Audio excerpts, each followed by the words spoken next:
सुनो, इसे पहचानते हो? ये कौन है साहब?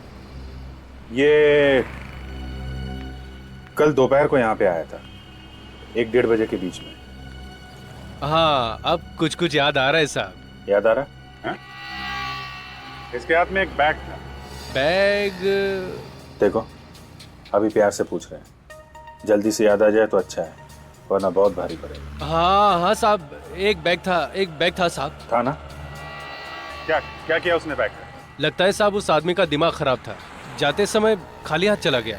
अच्छा, ऐसा तो हुआ नहीं होगा कि वो आदमी वहाँ बैग छोड़कर गया और तुमने जाकर देखा ना हो उसमें क्या है। माफ करना, आपने मुझे रंगे हाथों पकड़ लिया साहब। जी देखा ना जाके वहां पे? जी साहब, मगर इससे पहले कि मैं यहाँ से जाता, एक मेम साहब आई और वो बैग लेके चली गई। मेम साहब? देखने में कैसी थी? देखने में तो मेम साहब ही थी। अरे यार, चेहरा तो देखा होगा ना उसका। नहीं साहब, चेहरा कहाँ देखा, वो मेरी निगाह तो बैग पे ही थी ना। नहीं देखा? अच्छा, ले चलो ब्यूरो ले चलो। अरे नहीं साहब, उसका कद 5.5 फीट के आसपास में था, रंग गोरा और लंबे बाल। बाकी शक्ल के बारे में मत पूछो साहब, शक्ल मैंने ठीक से देखी नहीं। सच कह रहा हूँ साहब, सच कह रहा हूँ। सर, सुधांशु की बीवी और साली 5.5 फीट से कम है, तो ये शायद कोई और ही होगी। इसका मतलब है इस गुनाह में एक लड़की भी शामिल है। हम अंकुश से मिलना चाहते हैं। आप लोगों ने आने में बहुत देर कर दी। 5 दिन पहले उनकी मौत हो गई है। मौत? I am sorry. कैसे हुई मौत? आग में जलकर। ये आग कहाँ लगी थी? उनके ऑफिस में। संभालिए अपने आप को। जिस चीज से वो जिंदगी भर डरते थे, उसी चीज ने उनकी जिंदगी छीन ली। मतलब ये अंकुश आग से डरता था? जी हाँ, उन्हें आग का फोबिया था।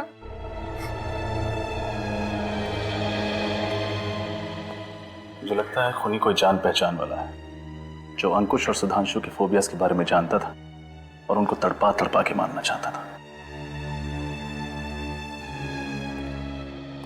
अच्छा, ये बताइए कि अंकुश ने 23 तारीख को कुछ माउंटेनियरिंग का सामान खरीदा था क्या? जी हाँ, खरीदा था, हम देख सकते हैं? पर उन्होंने कहाँ रखा है मुझे पता नहीं। अब माफ कीजिएगा, तब तो आपके घर की तलाशी लेनी पड़ेगी। श्योर। श्रेया? यस। अरे सुधांशु, ये फोटो में सुधांशु है ना? जी हाँ, ये सुधांशु है, अंकुश के बिजनेस पार्टनर। Business partner? जी हाँ, लेकिन 1 साल पहले इनकी पार्टनरशिप टूट गई। पार्टनरशिप टूट गई? लेकिन क्यों? कुछ आपसी मतभेद। सर पूरा घर देख लिया, माउंटेनियरिंग का सामान कहीं नहीं मिला। मिलेगा कहां से? जरूर वो जान पहचान वाला चुरा के ले गया होगा सुधांशु को मारने के लिए। नम्रता जी, इस फोटो में अंकुश और सुधांशु के अलावा ये दोनों कौन है? वो रितेश है, अंकुश का बहुत अच्छा दोस्त। ये वाला? जी। और ये वाला? इन्हें मैं नहीं जानती। कोई बात नहीं, सीआईडी इनका पता लगा लेगी। वैसे ये फोटो है कहाँ की? वेव रिजॉर्ट की। आज से 2 साल पहले 14 अप्रैल 2010 को वहाँ कंपनी की पार्टी थी।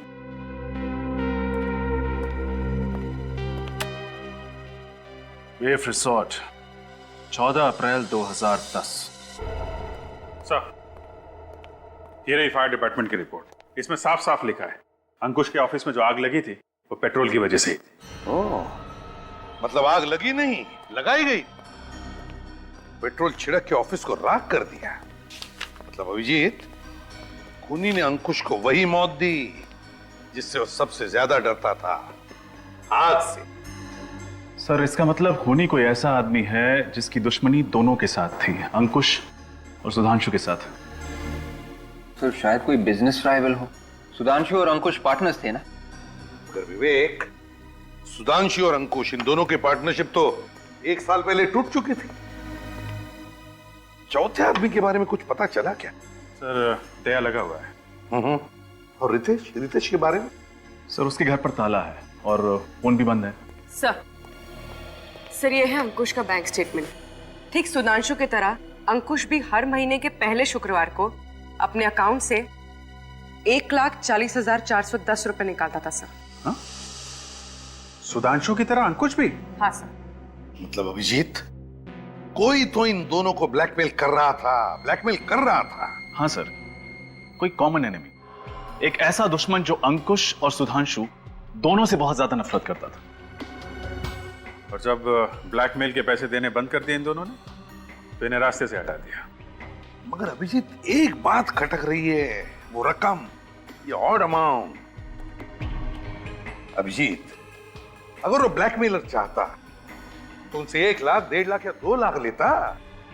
यही अमाउंट क्यों, ये ऑड अमाउंट, 1,40,410, यही रकम क्यों? ओह, तो ये बात है। क्या बात है सर?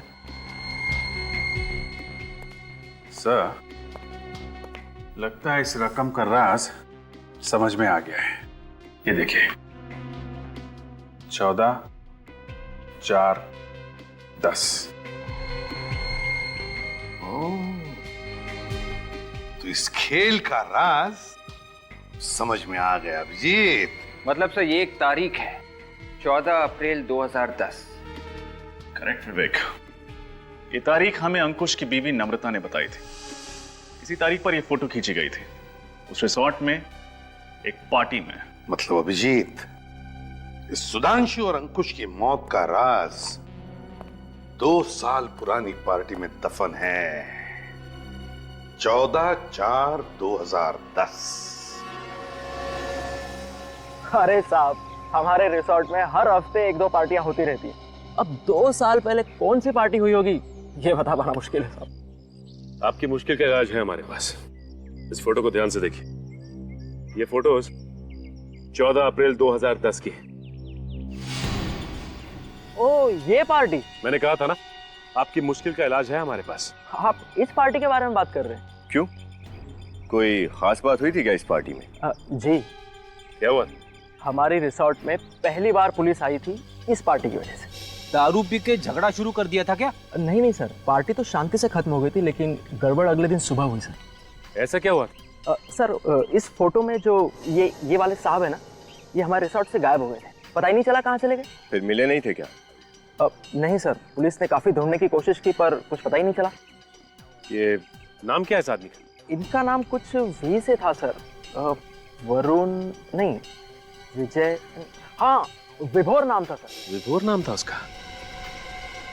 नहीं, ऐसा तो नहीं कि इन दोनों मौतों का संबंध विभोर के गायब होने से हो। सर, मुझे लगता है इन तीनों दोस्तों ने कुछ गड़बड़ की है और विभोर के गायब होने में भी इन तीनों का हाथ है। विभोर गायब हुआ शायद इसलिए इनके खून हो रहे। 2 साल हो गया विभोर को गायब हुए, आज तक मिला नहीं। आखिर गया तो गया कहाँ? कहीं ऊपर तो चला नहीं गया? रेडी, आत्मा जाती है ऊपर, लाश नहीं। जमीन पे लाश तो मिलनी चाहिए थी ना। इसके परिवार वालों से पूछते हैं, देखते हैं वो लोग क्या कहते हैं। अरे साहब, आप उस 2 साल पहले वाले पार्टी के बारे में पूछ रहे हैं ना? हाँ, लेकिन तुम कुछ जानते हो क्या उसके बारे में? हाँ साहब, उस विभोर नाम के आदमी ने उस दिन बहुत दारू पी रखी थी। बहुत बोले तो बहुत, हिसाब के बाहर। तो क्या वो पी के गिर गया था यहाँ पे? नहीं सर, उसके 3 दोस्त लेकर गए थे यहाँ से। तुम्हें कैसे मालूम? साहब, मैं यहीं था पार्किंग में। विभोर से तो ठीक से चला भी नहीं जा रहा था। इन्हें पहचानते हो? यही तो थे वो तीनों जो विभोर को लेकर गए थे यहाँ से, और फिर थोड़ी देर बाद वापस भी आए थे। वापस भी आ गए? हाँ सर, लेकिन सिर्फ वो तीनों ही वापस आए। और ये विभोर, ये वापस नहीं आया? विभोर नहीं आया था। विनीत, इसका फोन नंबर ले लो। बस, अब पक्का हो गया। उन तीनों ने ही विभोर को मार के कहीं पे गाड़ दिया है। और ये सब करते हुए उन्हें किसी ने देख लिया है और एक एक करके सबको ब्लैकमेल कर रहा है और सबका खून कर रहा है। लगता है अगला नंबर इस रितेश का है। रितेश के घर जाके देखा था? हाँ सर, उसके घर पे ताला लगा हुआ था, लेकिन उसका मोबाइल यहीं पे ट्रेस हुआ है, इसी होटल में। एक्सक्यूज मी, क्या आप इस होटल के मैनेजर हैं? Yes sir. हम आप ही को ढूंढ रहे थे। इस फोटो को देखिए, ये आदमी आपके होटल में ठहरा हुआ है? नहीं सर। ध्यान से देखिए, रितेश नाम है इसका। सर, रितेश नाम का कोई भी गेस्ट नहीं ठहरा हमारे होटल में। वैसे आप लोग हैं कौन?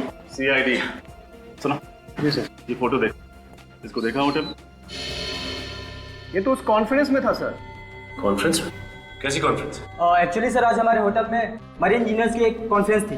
जिसमें बाहर से बहुत से लगे हुए हैं। कहाँ है कॉन्फ्रेंस हॉल? हॉल नंबर 5 में सर। अभी चालू है कॉन्फ्रेंस? बस 5 मिनट पहले खत्म हुई है। एक्सक्यूज मी, ये जो कॉन्फ्रेंस के लिए बाहर से लोग आए थे वो है क्या अभी? सर सारे चले गए सर। चले गए? अच्छा ये फोटो देखो, ये आदमी भी था क्या उनमें? ये तो लिफ्ट के अंदर जाते हुए दिखा सर। लिफ्ट के अंदर? तो नीचे गया होगा।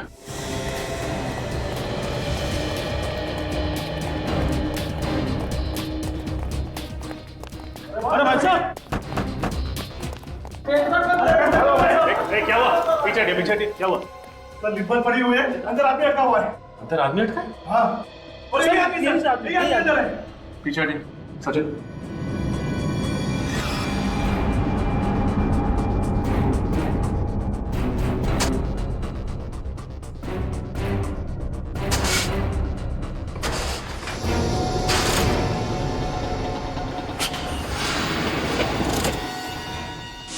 बाहर निकालो।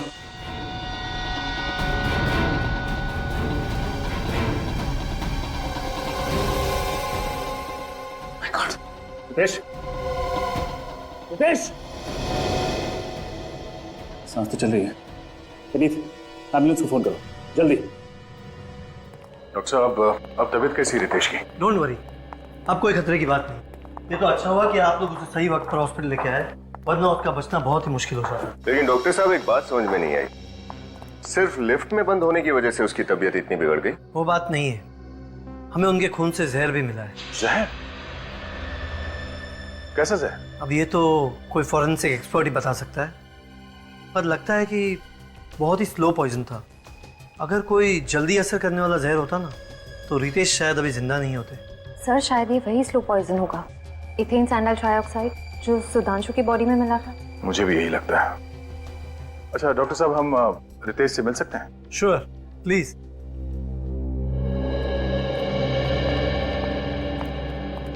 अरे सर,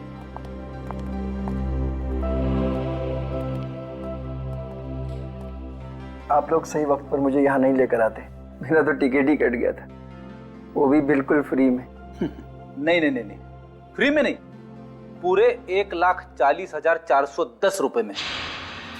1,40,410? ये कैसे? देखो रितेश, अब सच पे पर्दा डालने से कोई फायदा नहीं। हमने तुम्हारे बैंक अकाउंट के डिटेल चेक किए हैं। तुम हर महीने के पहले शुक्रवार को 1,40,410 किसे देते थे? मैं? किसे? उसी को जिसे सुधांशु और अंकुश भी पैसे देते थे, और जिसने उन दोनों का खून कर दिया, और तुम्हारे ऊपर भी तो हमला किया। मुझ पर किसने हमला किया मैं नहीं जानता, मैंने तो उसका चेहरा भी नहीं देखा।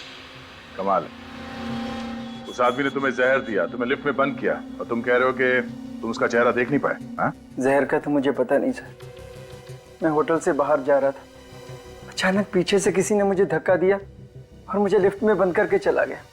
ये सब इतना जल्दी हुआ, मुझे उसका चेहरा देखने का वक्त ही नहीं मिला। अच्छा, उसने तुम्हें लिफ्ट में ही क्यों बंद किया?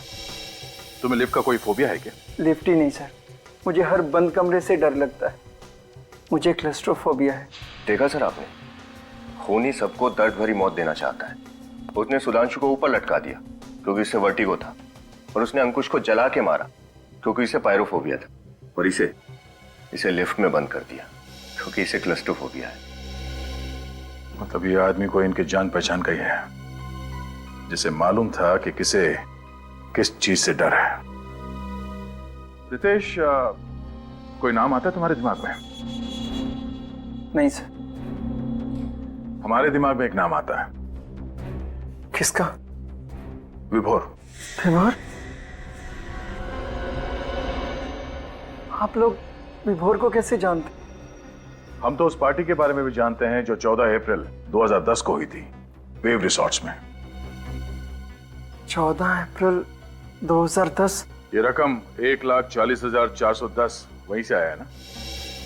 बताओ उस रात क्या हुआ था एग्जैक्टली, जिसकी वजह से तुम लोगों को ब्लैकमेल किया जा रहा था, जिसकी वजह से खून हो रहे हैं? उस रात? हाँ हाँ बोलो, क्या राज है उस रात का? कहाँ है ये विभोर? उस रात विभोर ने बहुत शराब पी रखी थी,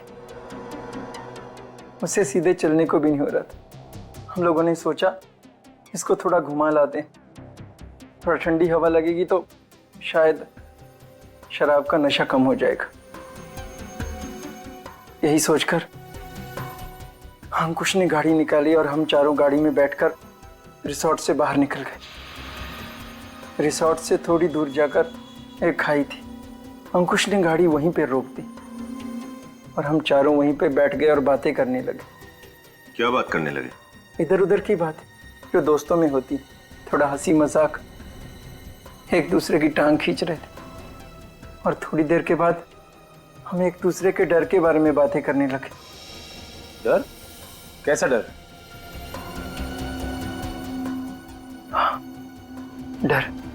हर इंसान को किसी न किसी चीज से डर जरूर लगता है।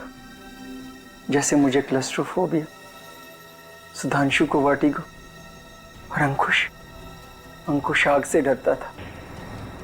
विभोर को ऑल्टोफोबिया था।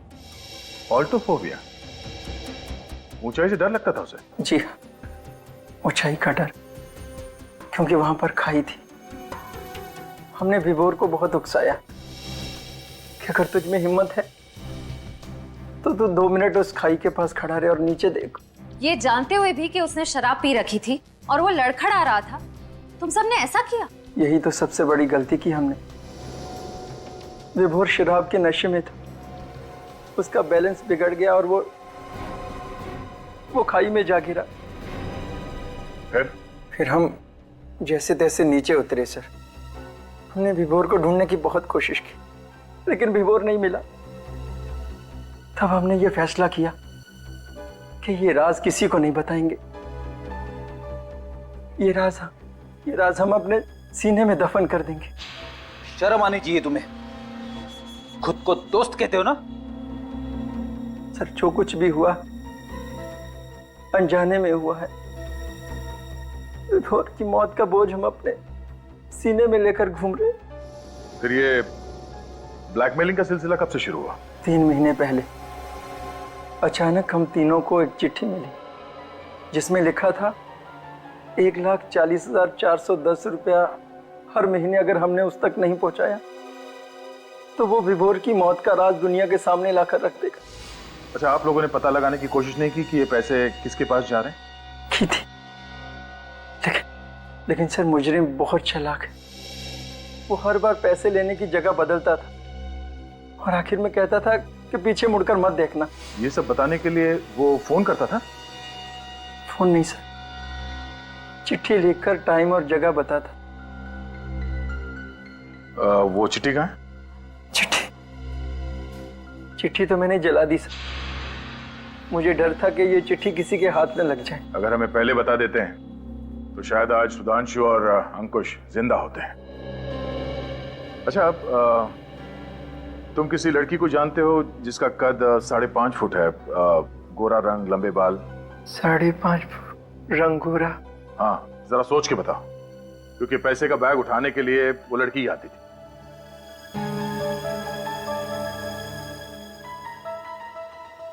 ओह माय गॉड, कहीं ये मनीषा तो नहीं? मनीषा? ये मनीषा कौन है? विभोर की पत्नी। विभोर की पत्नी? कहीं वही तो नहीं कर रही है सब अपने पति की मौत का बदला लेने के लिए? हाँ? इस विभोर का एड्रेस बताओ।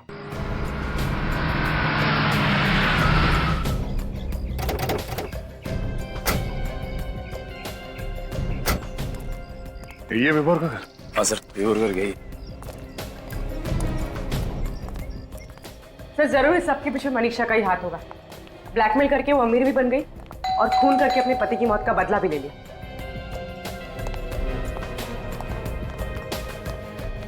अरे सुनिए, आप लोग कौन है और यहाँ पे क्या कर रहे हैं? लोग सीआईडी से हैं। सीआईडी? हाँ। क्या बात है सर, आप लोग इस घर में किसे ढूंढने हैं? मनीषा को, विभोर की पत्नी। सर, ये घर तो पिछले 1-1.5 साल से बंद पड़ा हुआ है, यहाँ पर कोई नहीं आता जाता। सर, सुनने में आया था कि विभोर मर चुका है, ये बात सच है क्या? हाँ, लगता कुछ ऐसे ही है। वैसे पिछले 1-1.5 साल में इस घर में कोई भी नहीं आया? नहीं सर। ठीक है, आप जा सकते हैं। Thank you.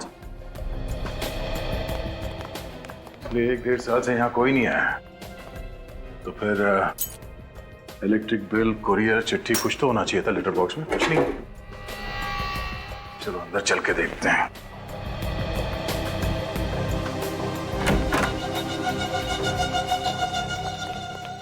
निखिल, जरा देखो लाइट की स्विच कहाँ है?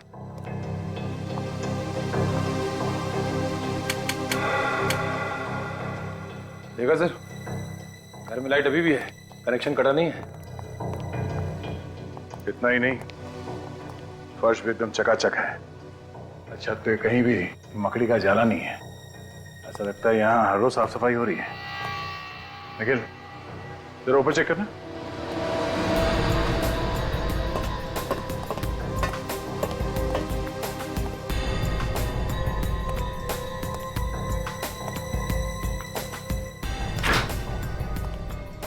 सर ये देखिए, फ्रिज में रखा हुआ सामान भी ताजा है।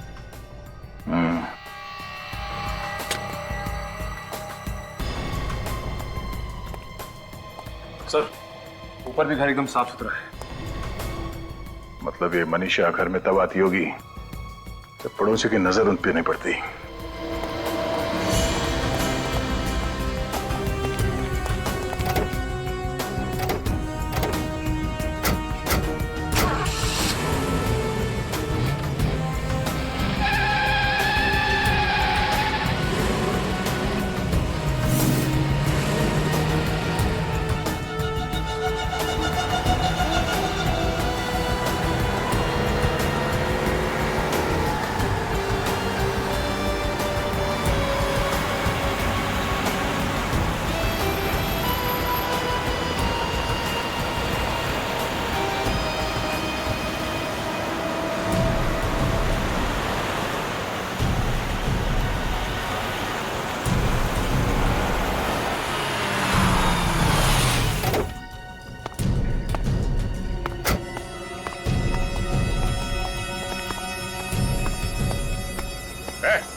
रुक जा,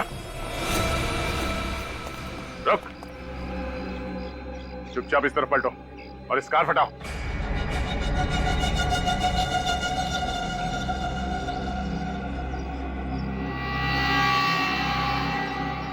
कार हटाओ।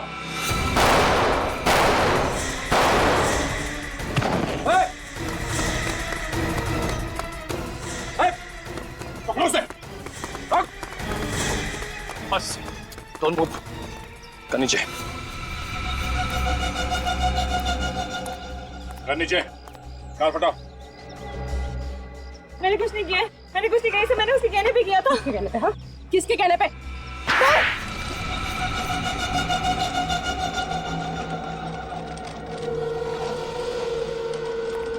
आइए आइए मिस्टर विभोर। स्वर्गलोक से नीचे धरती में आने में कोई दिक्कत तो नहीं हुई आपको? आप मेरा मजाक उड़ा रहे हैं? मजाक? मजाक तो आपने किया अपने दोस्तों के साथ।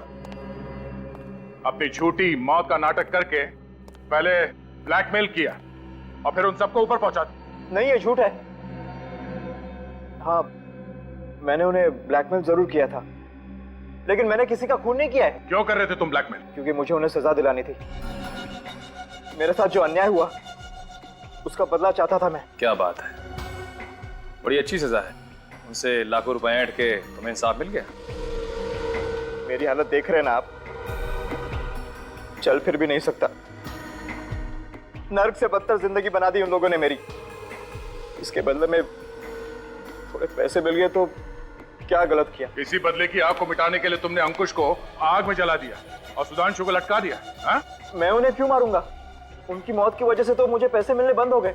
और इस हालत में ऐसा कर भी कैसे सकते हैं? अच्छा, तो कौन है वो आप लोगों का चाहने वाला जो आप लोगों के लिए इन तीनों से बदला ले रहा है? हा?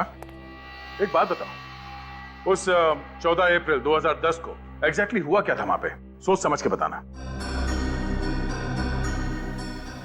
उस रात मैंने कुछ ज्यादा ही शराब पी ली थी। ठीक से चल भी नहीं पा रहा था मैं। तभी सुधांशु, रितेश और अंकुश ने मुझे कार में बिठाया और मुझे खाई के पास ले गए। उन्हें अच्छी तरह मालूम था कि मुझे ऊंचाई से डर लगता है। मेरा यही डर दूर करने के लिए उन्होंने मुझे खाई के किनारे खड़ा कर दिया। और फिर शराब की वजह से तुम्हारा बैलेंस बिगड़ा और तुम खाई में गिर गए। नहीं, मेरा बैलेंस बिगड़ा नहीं था, किसी ने मुझे पीछे से धक्का मार दिया। धक्का? किसने धक्का दिया तुम्हें? पता नहीं। उस वक्त वहां उन तीनों के अलावा और कोई मौजूद नहीं था। इसका मतलब है उन तीनों में से कोई। सर मेरी तो कुछ समझ में नहीं आ रहा। अंकुश और सुधांशु मर चुके हैं, रितेश की जान जाते जाते रह गई है, और विभोर तो इस हालत में है ही नहीं कि वो किसी की जान ले सके।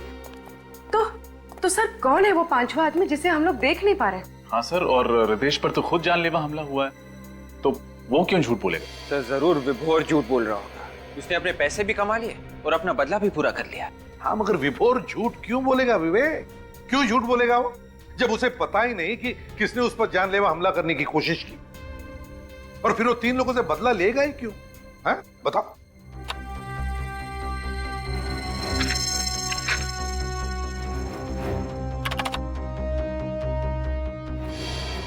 ये रितेश उस दिन होटल में कोई कॉन्फ्रेंस अटेंड करने गया था ना? Yes sir.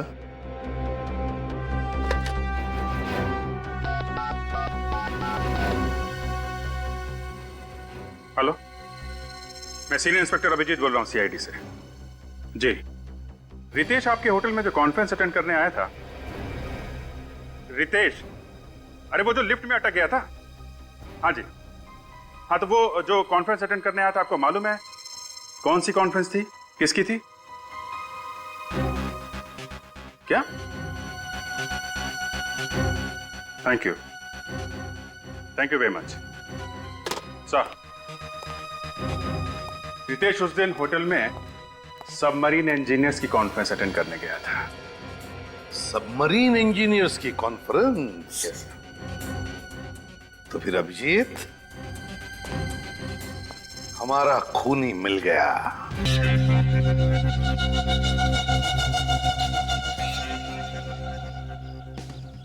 मिस्टर रंजन, मैं आखिरी बार पूछ रही हूँ, शाम को तुम घर आ रहे हो या नहीं? ओ डार्लिंग, पहले अपने पैरों पे तो खड़ा हो जाने दो। मिस्टर रणविजय, अगर शाम को तुम घर नहीं आए और मेरे डैड ने मेरी शादी किसी और से तय कर दी ना, तो तुम सोचना मैं तुम्हारी वो हालत करूंगी कि तुम पैर पे खड़े होने लायक तो दूर, जॉगिंग करने लायक भी नहीं रहोगे। ओ प्रीति सुनो, मजाक कर रहा था बाबू। अरे भाई कितने बजे आना है अंकल से मिलने? तुम और घर आ रहे हो? Of course. और तुम्हारी जॉब? मुझे नौकरी मिल गई। क्या? हाँ। सच? हाँ। कहाँ? और तुमने मुझे बताया क्यों नहीं? अरे डार्लिंग, इसीलिए तो मैं तुम्हें पार्क की जगह यहाँ लेकर के आया हूँ। यहाँ क्यों? अपना नया ऑफिस दिखाने के लिए। कहाँ है तुम्हारा ऑफिस? दिखाओ ना। हो रहा। ओह माय गॉड, लाश।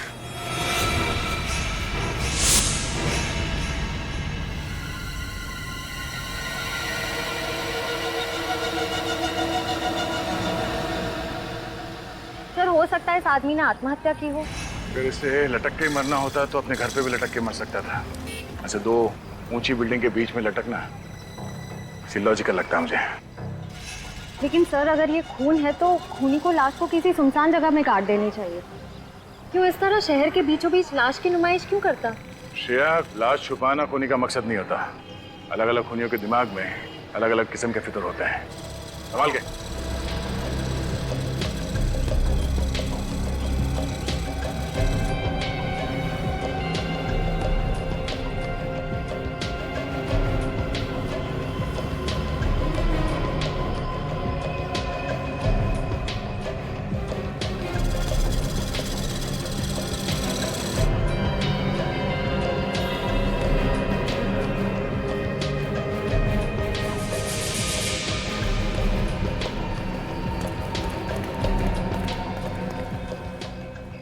शरीर पे कोई चोट या घाव का निशान तो दिख नहीं रहा है। तो फिर इसकी मौत कैसे हुई होगी? सर हो सकता है इसे यहाँ लटका के मारा हो। जिंदा आदमी को ऐसे दो ऊंची बिल्डिंग के बीच पे लटकाना कोई आसान बात नहीं है श्रेया। आदमी चीखेगा, चिल्लाएगा, अपने आप को बचाने की कोशिश तो करेगा। सर इसका मतलब इसकी मौत पहले ही हो चुकी होगी जब खूनी ने इसकी लाश को ऊपर टांगा होगा। हो सकता निखिल, एक आदमी को ऐसे लटकाना किसी अकेले आदमी के बस की बात नहीं है। दो तीन लोग होंगे साथ में। हाँ सर, एक लाश को यहाँ से वहां तक लेके जाना और उसे लटकाना, ये सब करने में किसी ना किसी ने तो देखा ही होगा उन्हें। सर, जेब बिल्कुल खाली है, मोबाइल पर्स कुछ नहीं है। इस आदमी ने महंगी घड़ी पहनी हुई है, मतलब ये खून लूटने के इरादे से नहीं हुआ है। श्रेया, निखिल, इस बिल्डिंग के टेरेस पे जाके देखो, खूनी ने कोई ना कोई सुराग तो जरूर छोड़ा होगा इस बिल्डिंग के छत पे।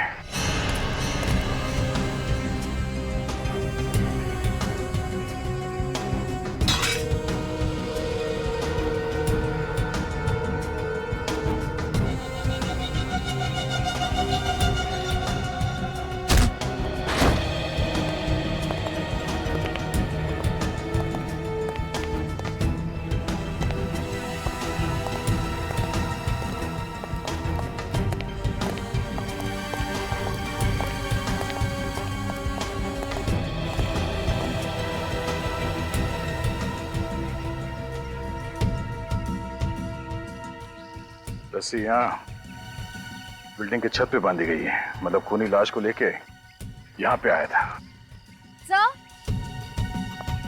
सर, सामने की टेरेस से ये लोहे का एंकर मिला। एंकर? ओ, मतलब खूनी ने इस एंकर को रोप गन से उस बिल्डिंग के छत पे फेंका और उसके बाद इस पुली की मदद से लाश को रस्सी से बांधकर बीच में लटका दिया। बहुत बड़ी प्लानिंग की है इस खूनी ने, हाँ? उस लाश को लटकाने के लिए। ये सब करके साबित क्या करना चाहता था वो? सर, ये शंभू है, इस बिल्डिंग के सिक्योरिटी गार्ड।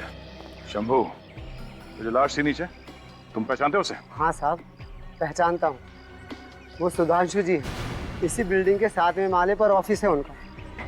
खूनी भी इसी बिल्डिंग में था और तुम भी यहीं पर थे, तो तुम्हारे रहते सब कैसे हो? पता नहीं साहब, पर कल रात को 8 बजे तक तो मैंने सुधांशु जी को ऑफिस में ही काम करते हुए देखा था। 8 बजे के बाद कौन कौन आया था इस बिल्डिंग में? 7:30 बजे के बाद इस बिल्डिंग में कोई नहीं आया साहब। सर, इसका मतलब ये खूनी 7:30 बजे से पहले ही बिल्डिंग के अंदर घुस गया था और जैसे ही मौका मिला सुधांशु को मार दिया इसने। रात 8 बजे और कौन कौन था इस बिल्डिंग में सुधांशु के अलावा? सुधांशु जी अकेले ही थे शायद। शायद मतलब ठीक से याद नहीं है। वो ऐसा है ना मैडम, हमारी ड्यूटी तो बिल्डिंग के गेट पर रहती है और इस बिल्डिंग में बहुत सारे ऑफिस हैं, तो अब सब जगह तो ध्यान नहीं रखा जा सकता ना। छत तो एक ही है ना, तो तुम्हारे रहते वो खूनी इस बिल्डिंग की छत पे आया कैसे? सोसाइटी वालों ने सभी ऑफिस वालों को एक एक चाबी दे रखी है, तो उसी ऑफिस की चाबी से छत का दरवाजा खोला गया होगा साहब। कल रात 8 बजे के बाद तुमने किसी के चीखने चिल्लाने की आवाज सुनी थी इस बिल्डिंग में? नहीं साहब, कोई आवाज नहीं सुनी। जब देर रात तक सुधांशु ऑफिस से नीचे नहीं आया तो तुमने ऊपर जाके चेक नहीं किया? साहब, सुधांशु साहब रोज देर रात तक ऑफिस में काम किया करते थे, तो हमने सोचा कि आज भी वो नाइट ड्यूटी कर रहे होंगे। लगता है ये खूनी सुधांशु के कोई आसपास वाला ही है, क्योंकि अच्छी तरह से जानता था कि सुधांशु को कब और कहां मारना है।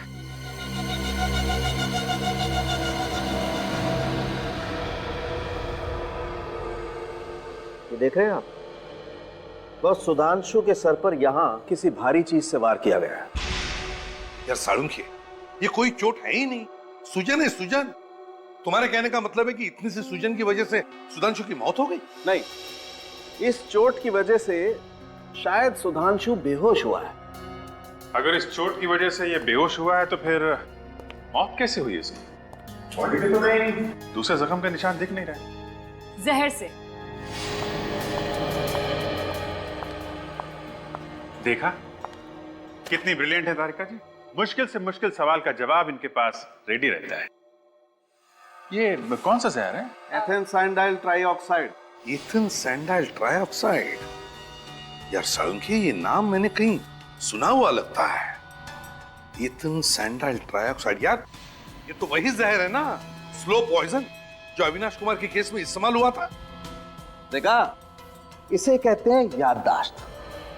कमाल है प्रतिमा, तुम्हारी याददाश्त अभी भी चीते की तरह से फुर्तीली है। ये वही स्लो पॉइजन है, वही जिसकी वजह से इंसान की मौत होने में कम से कम 4-5 घंटे लगते हैं। मतलब सर, पहले खूनी ने सुधांशु को जहर दिया, उसके बाद इसे छत पे ले गया और किसी भारी चीज से इसे मार के बेहोश किया और उसके बाद इसे रस्सी पे लटका दिया। पर सर, खूनी इतना झमेला करेगा क्यों? वो चाहता तो सुधांशु को एक आसान मौत दे सकता था ना। तड़पा तड़पा के मारना चाहता था वो सुधांशु को, तड़पा तड़पा के।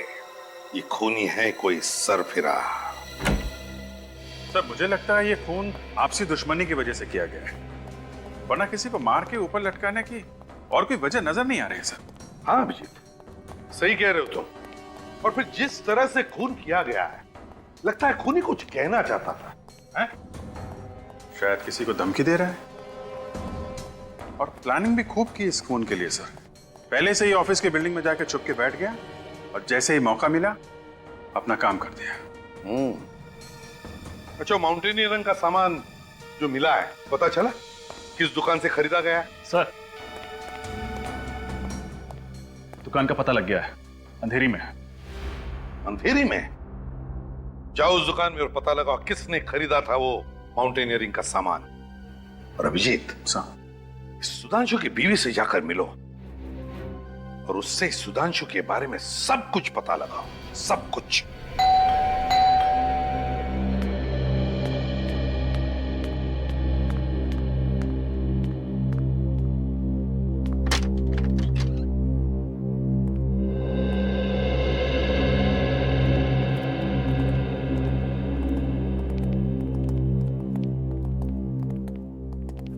माफ कीजिएगा, हम आपकी हालत समझते हैं, लेकिन सुधांशु के खूनी तक पहुंचने के लिए हमें आपसे कुछ सवाल पूछने पड़ेंगे। जी पूछिए दीदी। आप जी ये मेरी बहन निशा है। अच्छा, सुधांशु के बारे में आप हमें कुछ बता सकती हैं? आई मीन कोई खास बात? जी खास, हाँ, उन्हें ऊंचाई से बहुत डर लगता था। ऊंचाई से डर लगता था? फिर तो शायद ये बात खूनी भी जानता होगा। अच्छा, पिछले कुछ दिनों में सुधांशु किसी बात को लेकर परेशान थे? हाँ, वो पैसों को लेकर बहुत परेशान थे। पैसों को लेकर? क्यों? पता नहीं सर, लेकिन हर महीने के पहले शुक्रवार को वो बैंक से बहुत सारे पैसे निकाल लेते थे और वो पैसा पता नहीं कहाँ जाता था। हर महीने के पहले शुक्रवार को? जी सर। कितना कितना पैसा लाते थे? 1,40,410 रुपए। क्या? 1,40,410 रुपए हर महीने? जी सर। सर ये चक्कर क्या है? कहीं सुधांशु जी को हर महीने में EMI की कोई किस्त तो नहीं चुकानी पड़ती थी? नहीं, बिल्कुल नहीं। तो वो हर महीने इतने पैसों का करते क्या थे? पता नहीं। आपने कभी पूछा नहीं उनसे? मैंने कई बार उनसे पूछने की कोशिश की, लेकिन हर बार वो टाल देते थे। जीजू को पैसों की इतनी ज्यादा जरूरत पड़ती थी कि एक बार तो उन्होंने मुझसे भी पूछा था कि मैं उन्हें कितने रुपए उधार दे सकती हूँ। अच्छा, आखिर सुधांशु को पैसों की इतनी क्या जरूरत पड़ गई थी? हर महीने 1,40,410 रुपए।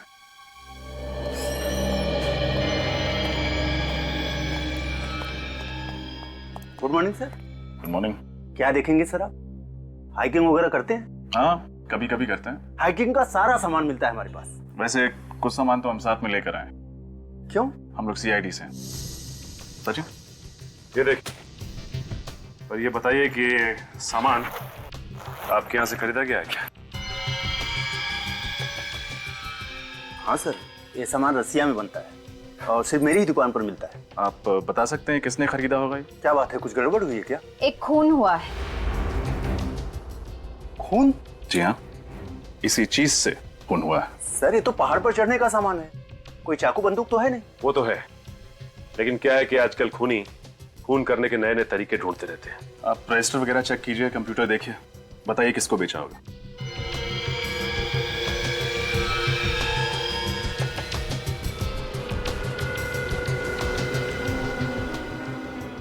इस सामान पर जो बैच नंबर का स्टिकर होता है वो हटा दिया गया है।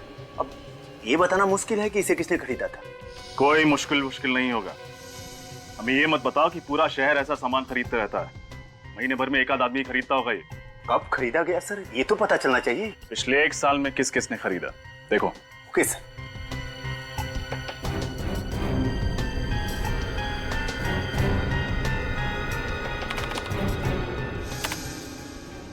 मिल गया सर, 10 लोगों ने। देखा, सिर्फ 10 लोगों ने। सर 10 लोगों का नाम पता नंबर तो मिल ही सकता है।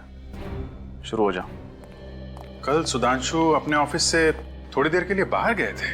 हाँ, कल दोपहर को। और सर जब कल निकले ऑफिस से तो उनके पास एक बैग था, पर जब वापस आए तो वो बैग उनके पास नहीं था। सर जरूर उसके बैग में वही पैसे होंगे। हो सकता है।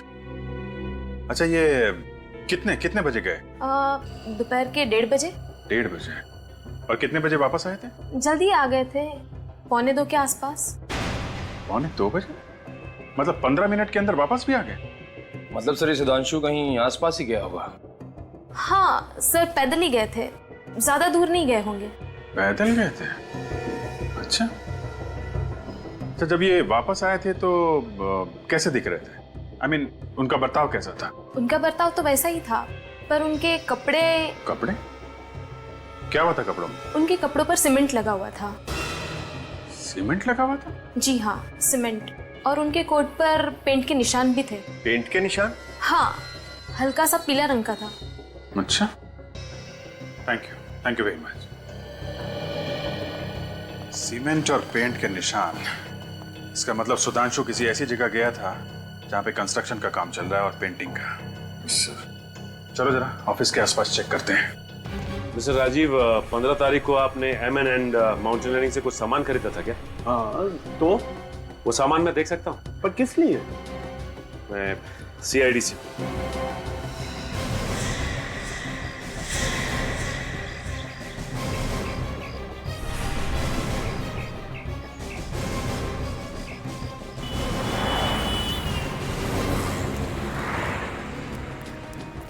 एक काम करो, आसपास देखो, वो अंडर कंस्ट्रक्शन बिल्डिंग मिलती है क्या?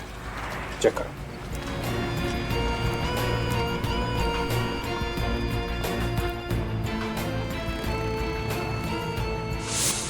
हाँ रेडी, बैठ तो नहीं गया? अरे नहीं सर, यहाँ कहाँ बैठने की जगह है, बस वो अंडर कंस्ट्रक्शन बिल्डिंग मिल जाए वहीं पे बैठूंगा। हाँ, तुम्हारा क्या हाल है?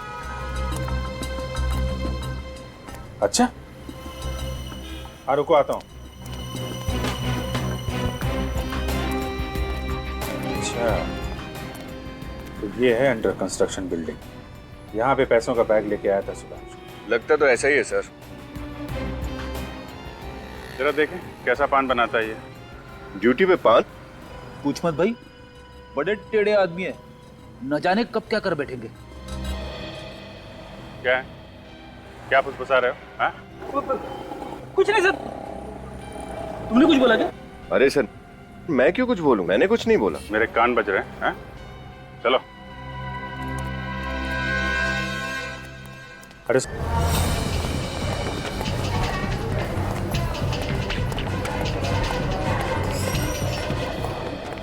रितेश का?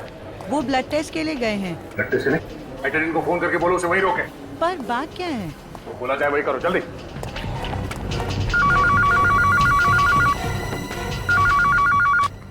हेलो हेलो, हाँ सुनीता, क्या हुआ? सर वो सीआईडी वाले आए हैं, बोल रहे हैं रितेश को कहीं जाने मत देना। रितेश तो मेरे सामने ही बैठा है, वो कहाँ जाएगा?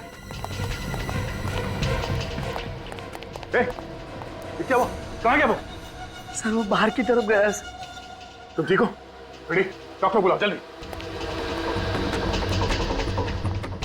रेडी, निकल, इस तरफ देखो।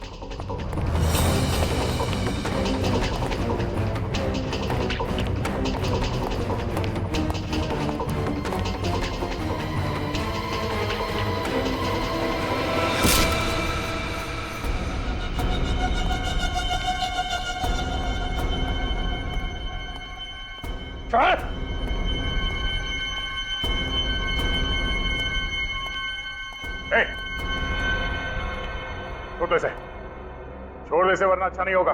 अच्छा, तो इस कबूतर के लिए नहीं होगा, तो खून कर चुका हूँ, एक और कर दूंगा, फांसी तो एक ही होनी है। मैं कहता हूँ जाने दो मुझे। ठीक है, तुम चले जाओ, निखिल को खुश नहीं होना चाहिए। अब है ना लाइन पर, कर नीचे करो। नहीं दे रहे, कर नीचे करो।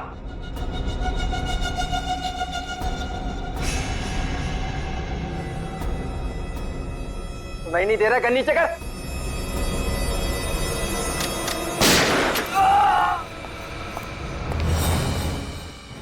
दो खून करके सीआईडी से पंगा लेगा तू? आप लोगों को पता कैसे चला कि खून मैंने किया? तुम्हारा झूठ जो पकड़ लिया हमने। तुमने हमसे कहा कि तुम्हें क्लॉस्ट्रोफोबिया है, मतलब बंद कमरों का डर। हाँ? और अगर ऐसी बात है तो फिर उस दिन वहां होटल में सबमरीन इंजीनियर्स के कॉन्फ्रेंस में क्या करने गए थे तुम? हाँ? इतनी प्लानिंग की छोटी से छोटी बात का ख्याल रखा, फिर ये गलती कैसे हो गई? सीआईडी की बात ही कुछ ऐसी है। एक छोटा सा सुराग भी काफी है हमारे लिए तुम जैसों का भांडा फोड़ने के लिए। अब ये बताओ, अपने दोस्तों को क्यों मारा तुम? लगातार हो रही ब्लैकमेलिंग से सुधांशु और अंकुश परेशान थे।